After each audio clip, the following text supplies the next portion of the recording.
I don't know how this could have happened," Karen said, looking between them all. "But we need to figure it out." Emily took a deep breath, feigning concern.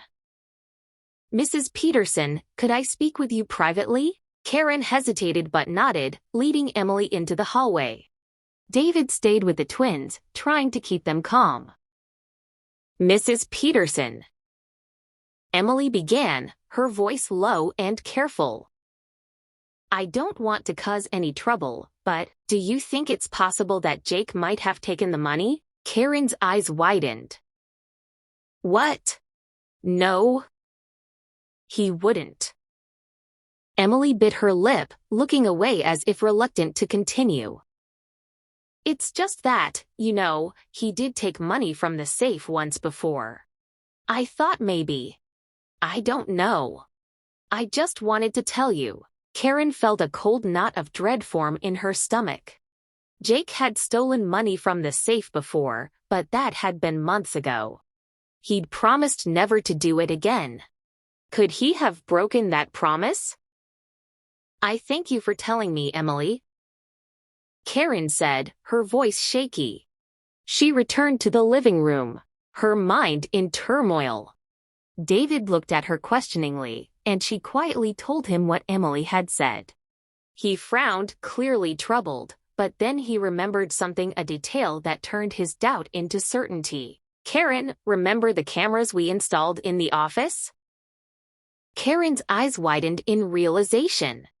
They had indeed installed a small hidden camera in the office after Jake's incident, just to be safe. Without a word, they both headed to David's laptop. The atmosphere in the living room was thick with tension as they pulled up the footage from the night in question.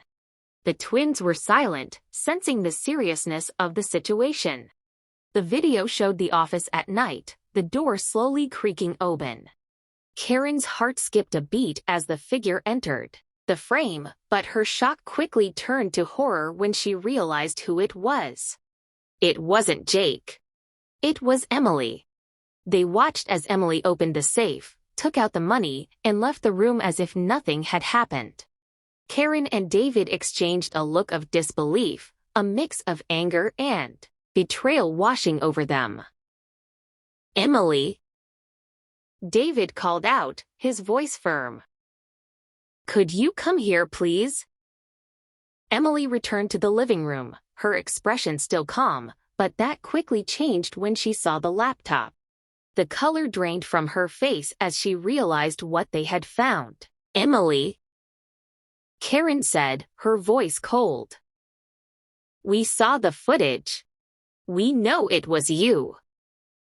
Emily's eyes darted around, searching for an excuse, a way out, but there was none. She had been caught red-handed.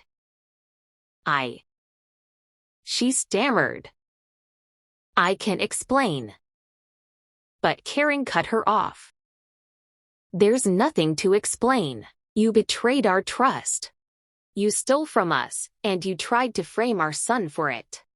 The twins were staring at Emily in shock, Ava's eyes welling with tears while Jake looked both hurt and angry. "We're calling the police," David said, reaching for his phone. "Pack your things.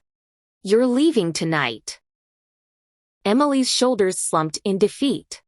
There was no escaping the consequences of her actions. As she left the house in disgrace, the Petersons were left to pick up the pieces. Jake felt guilty, remembering how his past mistake had almost cost him everything. But his parents reassured him, reminding him that what happened wasn't his fault.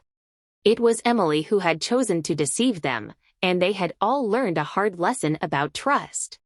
As the days passed, the family slowly began to heal. They tightened their security, but more importantly, they drew closer to each other, realizing that the bonds of family were stronger than any betrayal.